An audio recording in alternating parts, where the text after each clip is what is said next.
pulis laban sa pulis. Ganyan po ang nangyari sa engkwentrong naganap sa Alabang, Muntinlupa. Ganito po yun eh. Meron pong inihinala mga karnape na pinuputukan ng dalawang pulis.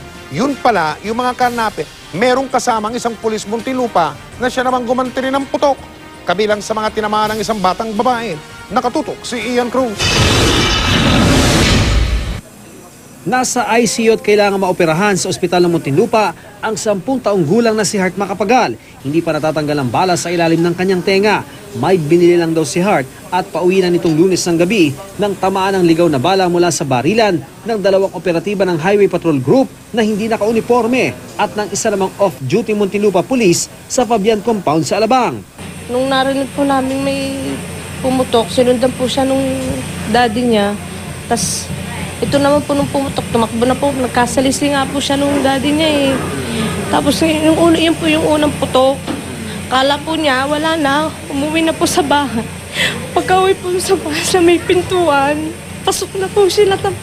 Yung pangalawang putok po, yung nakita ko po siya, nahimatay na nga po siya. Managot lang dapat managot sa nangyari sa anak ko.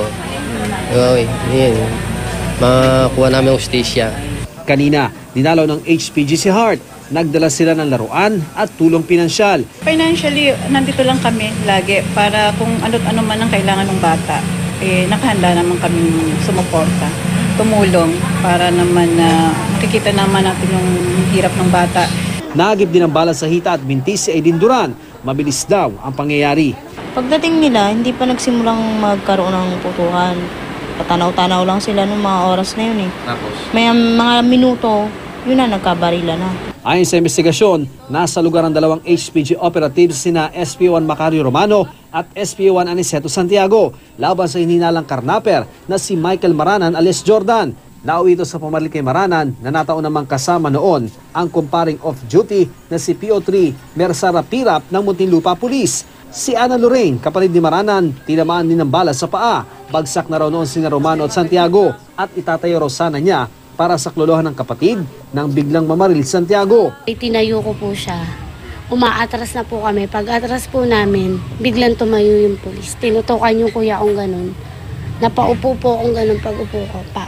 Dalawang po. Parehong napatay sa barilan sina Maranan at Romano. Nanatili naman sa ospital sina SP1 Santiago at PO3 Rapirap. Patuloy investigasyon sa insidente pero tanong ng pamilya Maranan, may warrant of arrest ba laban kay Maranan kaugnay ng karnaping? Tinanong ko, hindi naman daw. Sinasangkot lang daw lagi siya. Ayun nga po yung sinasabi ko sa kanyang kinakatakot ko, baka yan mga balitang yan totoo.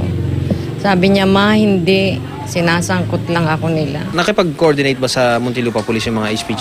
Meron silang coordination. So legal pala yun? Legal yung operation. Hindi ito ang unang beses na may sibilyang nadamay sa engkwentro. December 5, 2008, 5 sibilyan ang patay nang magkabarila ng mga pulis at grupo ng mga holdapper sa Parañaque City. Kabilang sa mga nasawi ay mag-amang sin Alfonso de Vera at 7 taong gulang na si Lia Aliana na nakasakay lang noon sa kanilang AUV. Kasama yung anak ko, binaril. Ian Cruz, Nakatutok, 24 Oras.